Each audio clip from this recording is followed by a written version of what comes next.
नमस्कार, आप देख रहे हैं हरियाणा विशेष और मैं हूं आपके साथ शुभेंदु सिंह। मुख्यमंत्री मनोहर लाल ने चंडीगढ़ मुख्यालय से प्रदेश को करीब 1170 करोड़ की 98 विकास परियोजनाओं की सौगात दी है। सीएम ने करनाल, सोनीपत और भिवानी जिले में कई विकास परियोजनाओं का वीडियो कॉन्फ्रेंसिंग के जरिए उद्घाटन और शिलान्यास किया। इस दौरान सीएम ने बताया कि पिछले 7 साल से विकास के प्रयास जारी हैं और हर क्षेत्र का विकास किया जा रहा है। कई काम तो ऐसे किए गए जिससे हरियाणा पूरे देश में उदाहरण बना।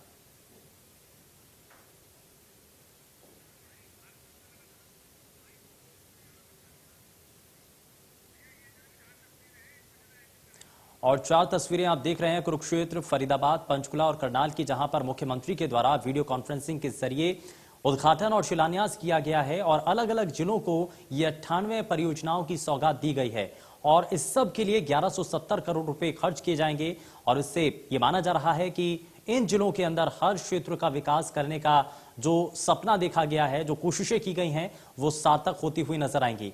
और इसको लेकर के कुरुक्षेत्र, फरीदाबाद, पंचकुला और करनाल में ये वीडियो कॉन्फ्रेंसिंग के जरिए जब कार्यक्रम हुआ तो आम लोगों के लिए भी अब ये बड़ी बात है। हरियाणा प्रदेश में पिछले लगातार 7 वर्ष हो गए हैं, लगभग ये 7वां वर्ष चल रहा है। हम लोग निरंतर विकास के कामों में एक एक करके आगे बढ़ रहे हैं और हमारे विकास का जो मूल थीम है कि विकास, समग्र विकास, सभी विभागों का विकास, उसमें जितने प्रोजेक्ट हैं अलग अलग विभागों के, किसी विभाग को हमने आवश्यकता अनुसार कुछ प्राथमिकता तो दी होगी लेकिन पीछे किसी को नहीं छोड़ा है। और ऐसे ही कोई भी जिला हो, कोई भी क्षेत्र हो, हरियाणा एक, हरियाणवी एक, इस भूमिका को लेकर के और हम लोग लगातार ये काम करते रहे हैं कि 98 प्रोजेक्ट्स शिलान्यास के और उद्घाटन के जो 1170 करोड़ रुपए के लागत के पूरे प्रदेश में आज बनाए गए हैं। 17 जिलों में आज ये कार्यक्रम हो रहे हैं। 4 जिलों में किन्हीं कारणों से या तो प्रोजेक्ट वहां के कम थे अथवा कार्यक्रम नहीं हो पाए और जो प्रोजेक्ट होंगे उनको भी बाद में लिया जाएगा। और अभी ये कर रहा है ऐसा नहीं है, बल्कि पिछले 2 वर्षों में 19-20 और 20-21 उसमें भी हमने 3 कार्यक्रम ऐसे किए थे, बड़े कार्यक्रम ऑनलाइन, और जिसके अंदर 680 प्रोजेक्ट्स का 7,300 करोड़ की लागत के ये कार्यक्रम हमने किए थे। कई विषय जिनका हमने पिछले वर्षों में फोकस जिन पर किया है, एक एक करके मैं अगर उल्लेख करता हूं तो सिंचाई, पानी, ये भी हमने फोकस के रूप में लेकर के आए। हमने द्विवर्षीय जल योजना एक बनाई। हम लोगों को चिकित्सा और स्वास्थ्य सेवाएं, इसके ऊपर ध्यान देने की आवश्यकता पड़ी तो वो हम दे रहे हैं। हमने कभी किसान की आय बढ़े, उसकी आय दुगनी कैसे करें, कृषि विभाग के ऊपर अपना पूरा फोकस किया। कभी लोगों की गरीबी को ध्यान में रखते उनकी गरीबी कैसे दूर हो, एक एक परिवार को कैसे समृद्ध किया जाए, इसके ऊपर फोकस किया।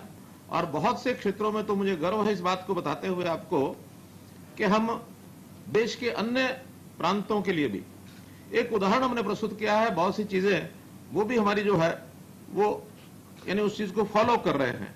जैसे उदाहरण के लिए अभी हमने पिछले दिनों में ग्रामीण क्षेत्र के अंदर एक योजना बनाई कि लाल डोरा समाप्त किया जाए और लोगों की जो यानी उनकी संपत्ति है उसको उनका मालिक बनाया जाए, और उस संपत्ति का मालिक बनाया। और ये योजना ऐसी प्रचलित हुई कि प्रधानमंत्री जी ने इसको देश के बाकी प्रांतों में भी स्वामित्व नाम से लागू। और अब आपको जरा ग्राफिक्स के जरिए दिखाते हैं कि किन जिलों में कितनी परियोजनाओं की सौगात मुख्यमंत्री के द्वारा दी गई है। तो प्रदेश के 16 जिलों को बड़ी सौगात मुख्यमंत्री के द्वारा इस दौरान दी गई है। 1162 करोड़ रुपए की 98 परियोजनाएं जिनका शिलान्यास और तमाम जो दूसरे काम है उद्घाटन इस दौरान किए गए हैं। 223 करोड़ रुपए की परियोजनाओं का उद्घाटन मुख्यमंत्री के द्वारा किया गया। 938 करोड़ रुपए की परियोजनाओं का शिलान्यास भी किया गया।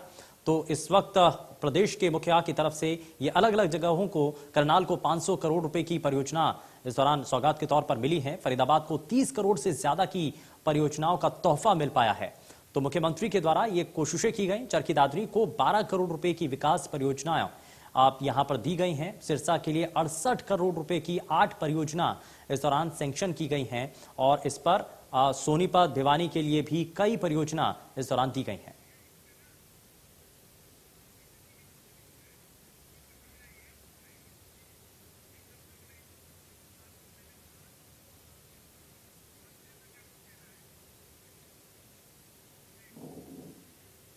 और मुख्यमंत्री के द्वारा जो सौगातें दी गई हैं, इसको लेकर के भारतीय जनता पार्टी के नेताओं और मंत्रियों का आखिर इस पर कहना क्या है, जरा वो आपको दिखाते हैं। मुख्यमंत्री जी ने जिस प्रकार 1170 करोड़ रुपए के नए कार्यों का शिलान्यास या शुभारंभ, जिसके अंदर 98 ऐसी परियोजनाएं हैं जो पूरे प्रदेश को समर्पित की हैं, उसके लिए मैं मुख्यमंत्री जी को बधाई भी देता हूं, धन्यवाद भी करता हूं। हमारे लिए लगातार ये दूसरे दिन, पहले परसों 8 तारीख को जिस प्रकार से पंचकूला को मेट्रोपॉलिटन सिटी यानी पंचकूला मेट्रोपॉलिटन डेवलपमेंट अथॉरिटी की घोषणा की गई, मैं समझता हूं कि पंचकूला के इतिहास में एक बहुत बड़ा ऐतिहासिक कदम उन्होंने उठाया है पंचकूला के विकास की दृष्टि से। हरियाणा में आदरणीय मुख्यमंत्री मनोहर लाल जी के नेतृत्व में हरियाणा में चहुमुखी विकास बहुत तेजी के साथ हो रहा है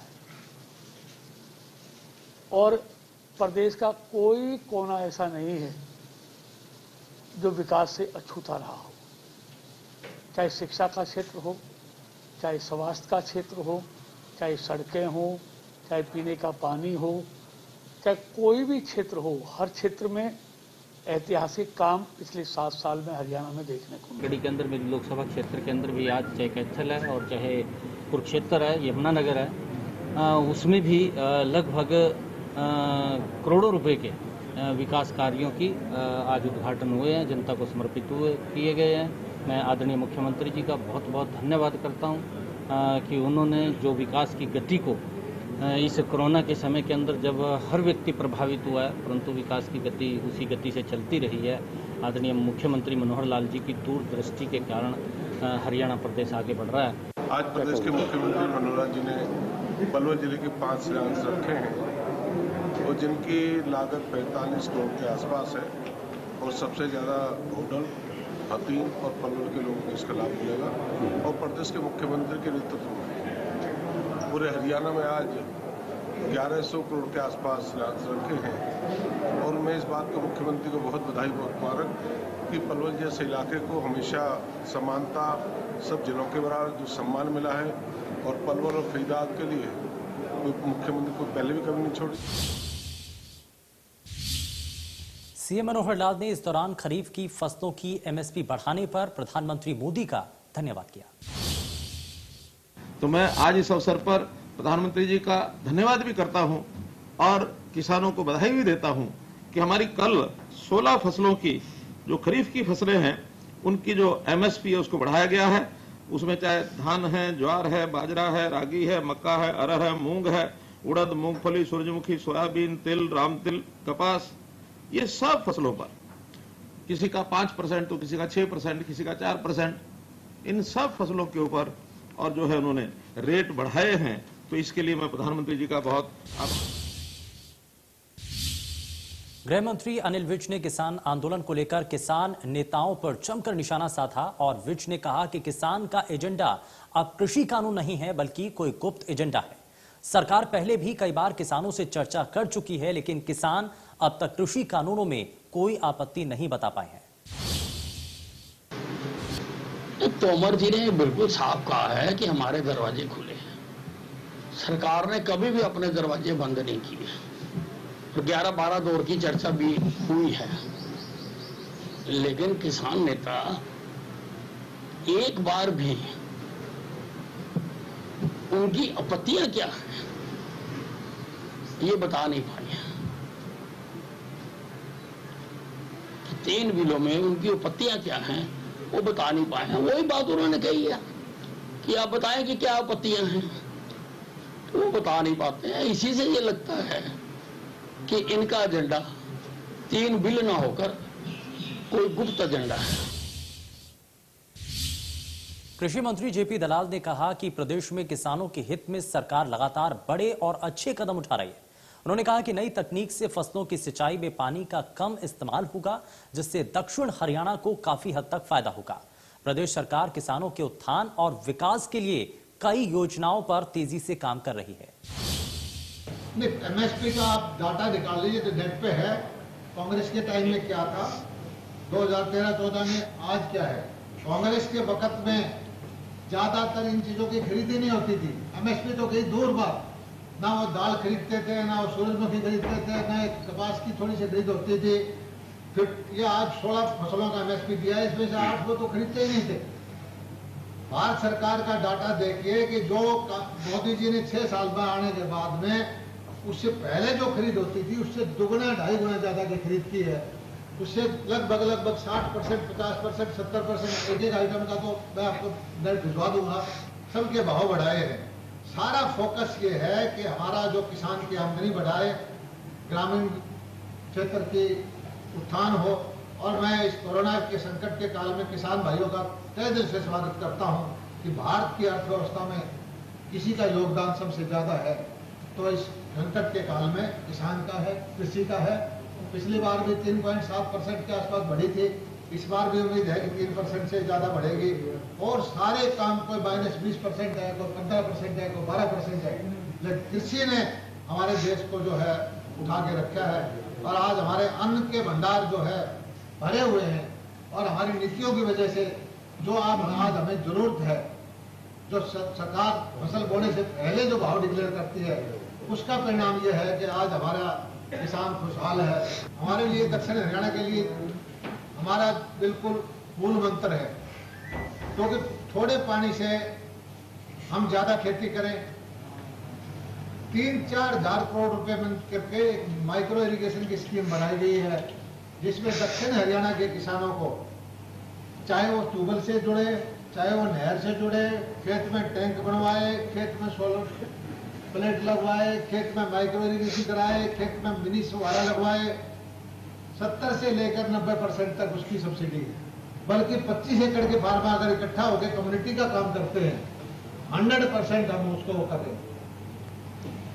सारा सरकार के पैसे से करें। और इसका मकसद यही है कि जो पानी की उपलब्धता है वो कम है, उस पानी, थोड़े पानी से ज्यादा खेती कराएं। और बागवानी की तरफ, सब्जियों की तरफ हमने किसान आंदोलन की सरगर्मी एक बार फिर से तेज होने लगी है। हरियाणा के कई जिलों से किसान फिर से दिल्ली बॉर्डर पर जारी आंदोलन के लिए कूच कर रहे हैं।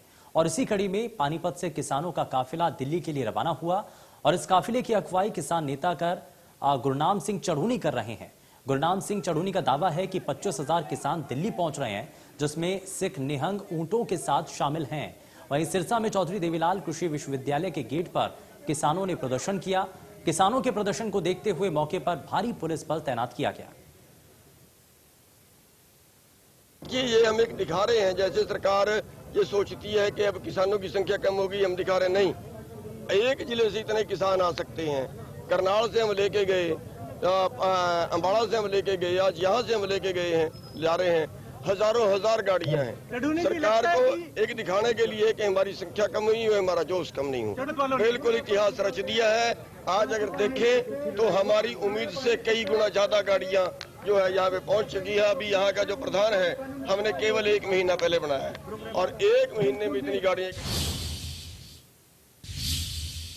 यहां रुक रहे हैं एक छोटे से ब्रेक के लिए।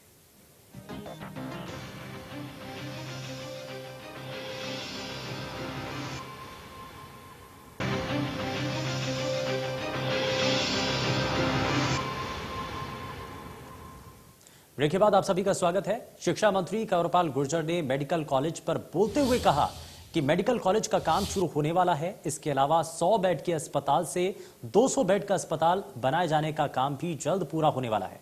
उन्होंने बताया कि सीएम मनोहर लाल जल्द ही उद्घाटन करेंगे। जिले के लगभग सारे पूरे हो चुके हैं और जो हमारा मेडिकल कॉलेज है वो हमारा शुरू होने वाला है, पाइपलाइन में आप उसको कह सकते हैं। और जहाँ तक हमारा हॉस्पिटल है जो 100 बेड का से 200 का करना था, उसका भी काम लगभग बहुत तेज गति से चल रहा है और मुझे लगता है कि बहुत ही जल्दी से अगली बार का जो कार्यक्रम होगा तो निश्चित तौर से उसका भी उद्घाटन होने में। कांग्रेस प्रदेश अध्यक्ष कुमारी सैलजा ने केंद्र सरकार को घेरते हुए कहा कि पिछले 5 महीने में पेट्रोल और डीजल के रेट में 48 बार बढ़ोतरी की गई। धीरे धीरे सब्सिडी खत्म की जा रही है और सिलेंडर की सब्सिडी खत्म कर दी गई। उन्होंने कहा कि 11 जून को प्रदेश के सभी इलाकों में प्रदर्शन किए जाएंगे। उन्होंने कहा कि 3 कृषि बिल समाप्त होने चाहिए, किसानों से बातचीत करनी चाहिए। किसानों की मांग क्या है? आज जब से ये 3 काले कानून इस भारतीय जनता पार्टी मोदी सरकार ने बनाए, हमारा किसान सड़क पर बैठा। आज के दिन किसान और मजदूर का वो हाल हो गया है, उसे समझ नहीं आता कि भविष्य उसका कैसा हो।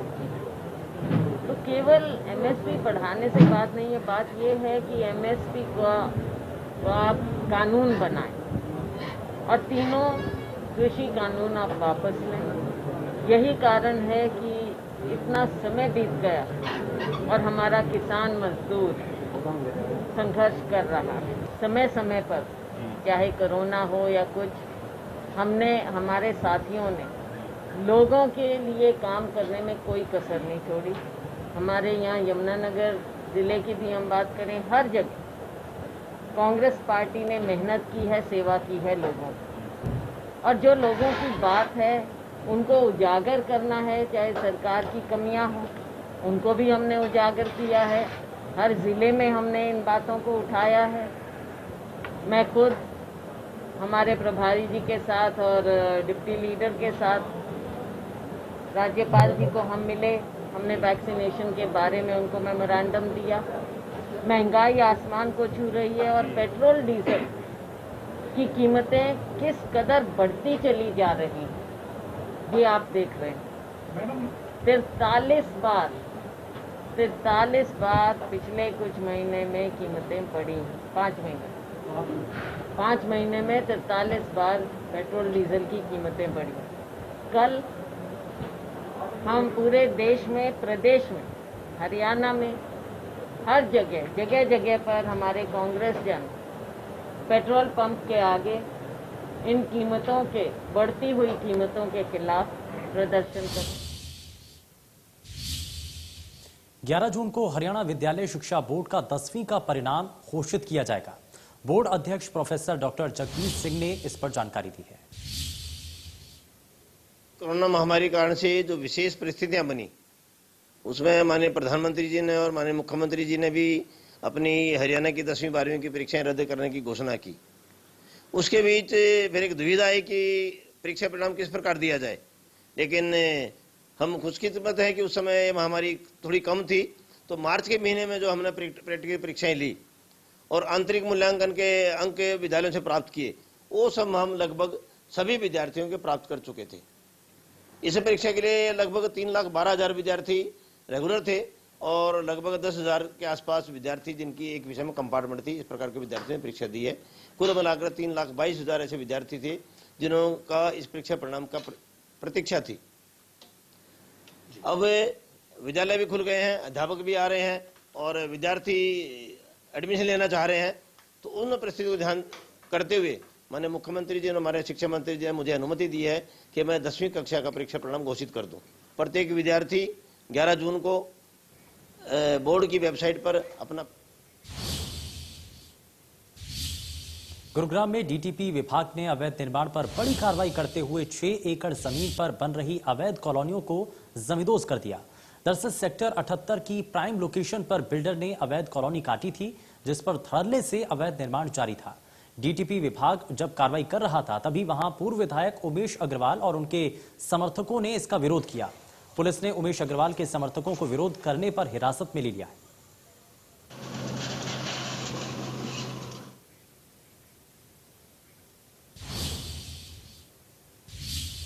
फिलहाल के लिए बस उतना ही। नमस्कार।